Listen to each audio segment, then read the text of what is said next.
সেদিন ছিল আমাদের এখানে কুঞ্জবর্ণ। তো সকালবেলা আমার টিউশন ছিল, টিউশন গিয়েছিলাম করিমপুরে। তো ভিডিওটা পোস্ট করতে আমি একদমই ভুলে গেছিলাম। টিউশন শেষে ডালপুরি খেয়ে নিলাম, আর ডালপুরি খাওয়ার পর বাসে উঠে পড়েছি।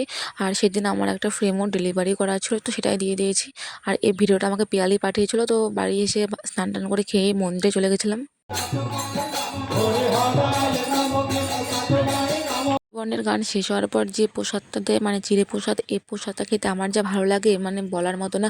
আর যাদের যাদের ভালো লাগে কমেন্টে জানিও। এখানে আমরা সবাই বসেছিলাম, আর এটা আমার বান্ধবীর মেয়ে।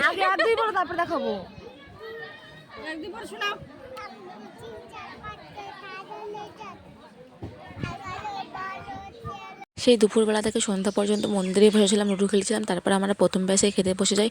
আর আর খিচুড়িটা যা অসাধারণ ছিল। তো তারপরে খিচুড়ি টিচুড়ি খেয়ে বাড়ি চলে এসেছি। আর বোন দেখো এখানে কী ধুলোর মধ্যে কী করছিল। আর তারপরে এখানে দেখো কত ভিড় হয়েছিল, লাস্টে মোমো খেয়ে নিলাম। তো আজকে মিনি ব্লগটা কেমন লাগলো জানিও।